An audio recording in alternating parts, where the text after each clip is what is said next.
presidente.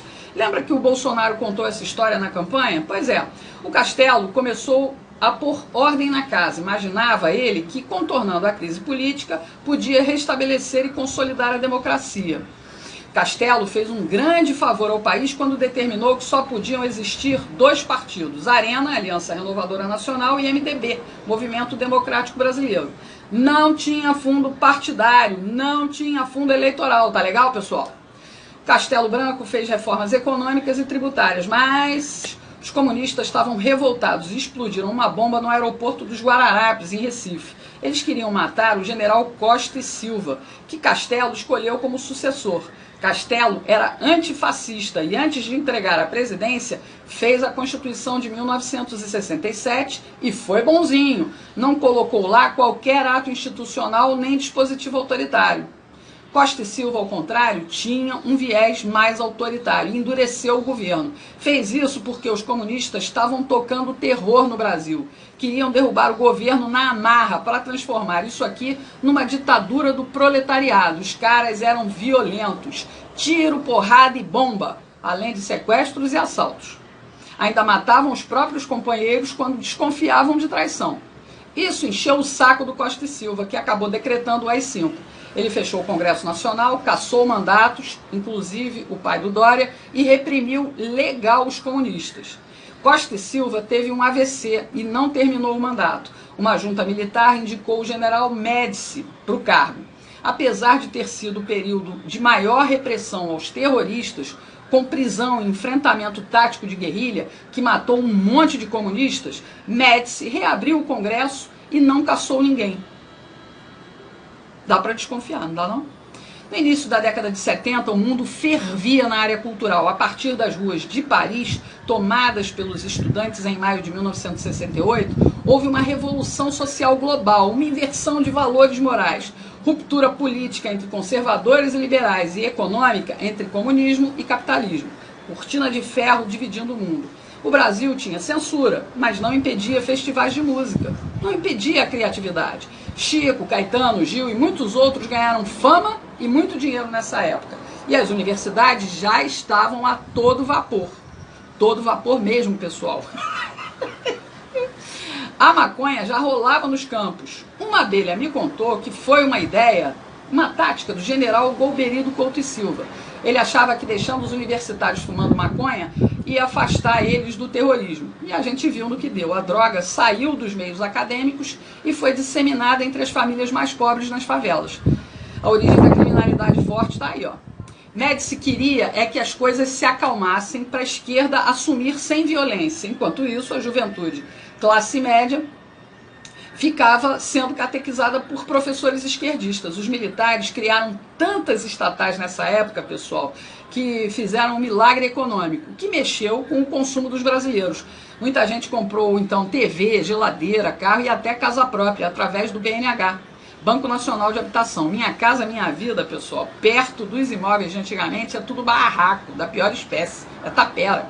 O Médici levou fama de carrasco porque a comunistada estava no exílio e não suportava ver o desenvolvimento do país, ainda que fosse sob controle estatal. Os comunas que ficaram aqui peitaram o governo com ataques violentos de guerrilha. Médici pretendia resolver tudo e devolver para os civis, mas comunista é uma raça desgraçada. Médici indicou Geisel, que foi tenentista como ele. Os dois, inclusive, apoiaram a posse do Jango. Esse pessoal Oliva é muito azeitado, não é mesmo? Geisel foi eleito pelo Colégio Eleitoral do Congresso e o alemão foi quem deu início ao processo de abertura política. Ele sabia que a mídia, a cultura e o ensino já estavam esquerdizados, então a transição ia ser fácil. Enfim, Geisel se aproximou da República Popular da China, reconheceu a independência de Angola pelos comunistas, fez acordo nuclear com a Alemanha e até deu fim ao AI-5. Por tudo isso, ele bateu de frente com oficiais linha dura, que não queriam de maneira nenhuma devolver o país nas mãos dos comunistas. Geisel venceu a queda de braço e impôs João Figueiredo como sucessor. Ele sabia que Figueiredo só queria cuidar de cavalo e cumpriria a ordem de fazer a abertura ampla, geral e restrita. Com tudo pronto, foi só os comunistas do exílio voltarem.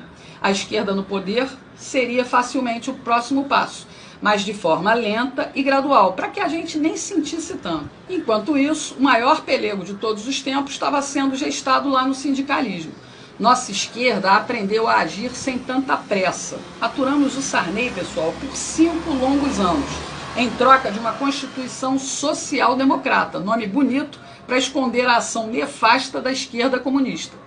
Na cultura, a música brasileira já apresentava os resultados dessa esquerdização, definhando em conteúdo e em qualidade. O ensino foi banalizado e nos transformou em idiotas úteis. A imprensa e a televisão foram nos reeducando. Sem perceber, fomos renegando a família, a pátria e Deus. Tudo em nome de justiça social. Bem devagarinho, para que a gente não sentisse nada e não tivesse forças para reagir. Mensagens progressistas para moldar um novo Brasil. Politicamente correto. Tivemos um soluço com a eleição do Collor, mas o sistema estava dominado e o corrupto egoísta dançou. Surgiram os cara-pintadas manipulados pela minissérie Anos Rebeldes da Rede Globo, lembra? O Plano Real colocou dinheiro no bolso da sociedade e estendeu o tapete vermelho para a social-democracia. Elegemos Fernando Henrique, o sociólogo, filho de um tenentista. Ele abriu o caminho para o analfabeto sindicalista bem adestrado pelo socialismo. Lula instaurou a supremacia da estrela vermelha, onde empresários corruptos alimentavam políticos corruptos. Políticas populistas fecharam os olhos do proletariado. O governo finalmente dita regras sociais sem qualquer contestação. De novo, a política personalista em ação. Hoje, na música popular, Marcelo D2, Anitta, Ludmilla estimulam o consumo de drogas. A ideologia de gênero é cantada em prosa e verso pelo desafinado Pablo Vittar. Lixo cultural. A gente engole isso toda hora. Começamos a dar sinais de reação quando votamos em Jair Bolsonaro para a presidência da República. Mas o estrago da ideologização política, pessoal, continua atrapalhando. E não permitiu o serviço de limpeza completo. Continuamos errando nas urnas. Mantivemos um monte de comunistas, socialistas, progressistas e liberais, tudo junto e misturado lá no Congresso. Gleisi Hoffmann, Maria do Rosário, Paulo Pimenta, Ranolfo Rodrigues, o cuequeiro José Guimarães, Cid Gomes, Marcelo Freixo, Tabata Amaral, o namorado da Fátima Bernardes, o João Campos, filho do Eduardo Campos, o Kim Kataguiri do MBL, a tal da Talíria Petroni e muitos outros, muitos outros. Essa Talíria, inclusive, pessoal, é professora de história, igual ao Freixo. Depois que o secretário de Cultura do governo conservador de Bolsonaro fez a cagada de gravar um vídeo com estética nazi, a esquerda aproveitou para juntar mais um xingamento contra nós conservadores. Agora, além de fascistas, viramos nazista na boca dessa gentalha comunista. Tudo com o apoio velado de Rodrigo Botafogo Maia, que faz conluio com essa gente, com o Centrão, para derrubar pautas conservadoras do Bolsonaro e para derrubar também ministros como o Weintraub e a Damares. Mas, para mostrar diferença entre nazismo e comunismo, a tal da Talíria até publicou uma homenagem ao genocida Lenin e ao ideólogo da política cultural nazista, comunista, fascista, Antônio Gramsci. Enalteceu o chorume do lixo da ideologia que destrói a inteligência, que matou mais de 100 milhões de pessoas. Marcelo D2 ainda disse que a gente tinha que ter gravado na testa com faca a palavra nazista. Entendendo tudo isso, você vai finalmente compreender que a nossa liberdade começou a voltar para as nossas mãos a partir da internet. Abrimos a porta de fuga da ditadura da mídia jornalística e cultural. Ganhamos voz e ecoamos nossos pensamentos e valores cristãos, conservadores, aqui, pela internet. Entendeu por que o sistema odeia tanto tudo isso? Bolsonaro entrou para desviar a rota que nos levava para o comunismo, mas os comunas de capitalismo não se dão por satisfeitos, não dão trégua. Veja o caso do governador de São Paulo, João Dória. Ele é empresário de lobby. Isso mesmo, lobby. Esperto como ele só, criou o LIDE, Grupo de Líderes Empresariais. Ele viveu sempre, a vida toda, de promover encontros entre industriais, empreiteiros e banqueiros com o poder público, os políticos. Entendeu a jogada? A empresa recebe altas comissões por isso. Depois do mensalão e principalmente depois do escândalo do Petrolão, as coisas ficaram mais vigiadas e mais discretas. Aí o que fez o João Dória? Decidiu ele mesmo entrar no poder público. Primeiro, com seu jeito engomadinho, milionário ostentação, engambelou os paulistas, que acreditaram que ele seria o prefeito ideal para governar São Paulo. Mas a ambição do Dória, a gente sabe, é bem maior. Em 15 meses, ele deixou São Paulo para trás, nas mãos do progressista Bruno Covas, e partiu com tudo para a candidatura a presidente. Mas o PSDB de Geraldo Alckmin disse não, e ele, a contragosto, acabou brigando pelo governo do estado de São Paulo.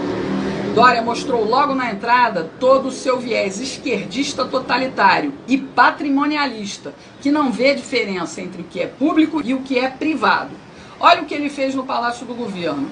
Pegou uma decoradora e mudou toda a estética clássica do Palácio Bandeirantes. As mudanças físicas custaram mais de R$1,5 milhão, para deixar tudo bem parecido com palácios de estilo autoritário, como a estética nazista, fascista, comunista. Basta comparar essas fotos disponíveis na internet. Mas Dória e Alckmin, Alckmin e Dória são iguais, representam o mesmo tipo de política nefasta, só que Dória vai numa velocidade destrutiva muito mais rápida. Tudo pela fixação, pelo poder da presidência da República. É lá que ele quer estar. Tanto que loteou o governo de São Paulo para fazer uma grande base e vai continuar costurando alianças, seja com quem for, com Botafogo Maia, com Amoedo ou Luciano Huck. Dória não tem limites, pessoal. Rodrigo Maia também não, viu, pessoal? Ele flerta até com Ciro Gomes, tudo porque ele quer chegar na vice-presidência. Eles só querem uma coisa: poder. E isso bota a mão deles no cofre do governo federal. Qualquer um desses aí só tem um interesse: voltar ao tempo do mensalão, quando deputados e senadores fingiam independência política do PT, mas negociavam seus votos por cargos e dinheiro. Eles querem tudo como antes da Operação Lava Jato. Os acordos estão sendo fechados. E para alcançar os seus objetivos, Dória se elegeu enganando novamente o eleitorado paulista. Discursinho anticomunista e conservador, apoiado no Bolsonaro. Como o povo não perdoa traidores, ele vem perdendo popularidade. E agora está usando mais dinheiro público para tentar ocupar o Palácio do Planalto. Pegou R$20 milhões para modernizar as rádios de São Paulo. Isso mesmo, dinheiro do povo. Deu para as empresas privadas, como a Jovem Pan. E qual é a moeda de troca? Elogios para o Dória e porrada todo dia em Bolsonaro. Tá ok, Chilique? Não acabou não, pessoal. Ele sabe que a nossa independência da mídia tradicional continua acentuada na internet. E olha o que ele fez agora. Olha o que ele fez. Olha o que ele fez. Pegou mais 15 milhões do dinheiro público para contratar uma empresa de vigilância da internet. Dória quer saber o que falam dele 24 horas por dia, 7 dias por semana, e quer fichar os seus detratores. Saber quem age contra o seu projeto de poder rumo a Brasília. Quer tirar a gente do caminho dele. E aí eu te pergunto, nós vamos deixar?